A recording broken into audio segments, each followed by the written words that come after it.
Halo teman-teman semua, perkenalkan saya Nahrul Mubarok, mahasiswa S1 Matematika ITB. Pada video kali ini, saya akan mengenalkan topik tugas akhir saya, yaitu sistem dinamik dari osilator nonlinear. Sebelum dilanjutkan, akan dijelaskan sedikit mengenai osilasi dan osilator. Suatu benda disebut berosilasi jika benda tersebut melakukan suatu gerakan yang sama secara berulang-ulang. Jika tidak ada gaya luar yang bekerja pada sistem tersebut, benda tersebut tidak akan berhenti berosilasi. Akan tetapi, dalam kebanyakan kasus di dunia nyata, benda akan berhenti berosilasi dikarenakan adanya gaya luar, berupa gaya gesek dengan fluida di sekitarnya. Jika sistem gerak tersebut ditambah dengan suatu resonantor, maka dengan ketentuan tertentu, sistem tersebut dapat mempertahankan gerak osilasinya. Contohnya dalam kasus ini, resonantornya adalah ini, yang dinamakan dengan C. Hal ini diakibatkan oleh resonantor yang dapat memberikan gaya luar terhadap sistem tersebut. Semua sistem tersebut, karena dapat menghasilkan gerak osilasi yang terus-menerus disebut osilator.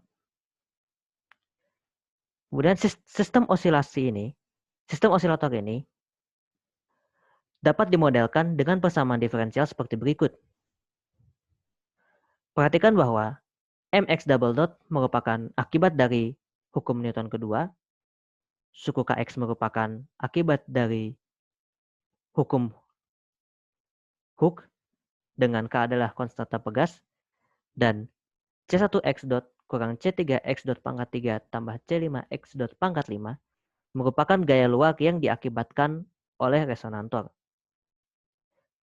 Gaya luar yang dipilih adalah ini karena dengan gaya ini akan ada sifat menarik dari perilaku dinamik sistem tersebut.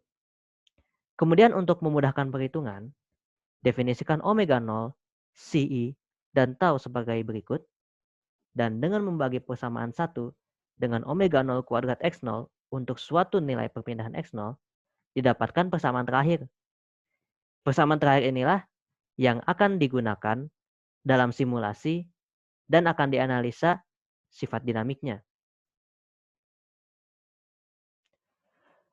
Kemudian simulasi ini akan dilakukan dengan memilih parameter ini.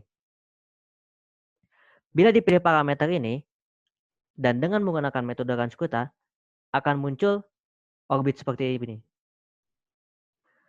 Terlihat bahwa ada dua orbit dengan posisi awal berupa 0,1 dan posisi awal yang satunya lagi bernilai 0,5. Perhatikan bahwa untuk nilai T yang cukup besar, kedua orbit tersebut akan berosilasi dengan nilai amplitudo yang sama. Kemudian ini juga diperkuat dengan diagram fasanya. Perhatikan bahwa kedua plot tersebut akan menuju suatu lintasan tertutup, baik dari luar. Dari luar ini contohnya ini untuk posisi awal 0,5 dan maupun dari dalam dengan posisi awal 0,1. Lintasan tertutup inilah yang nantinya akan disebut sebagai limit cycle. Pada tugas akhir saya akan diperiksa perubahan limit cycle ini bila salah satu parameter diubah. Parameter yang dirubah nantinya adalah si 1.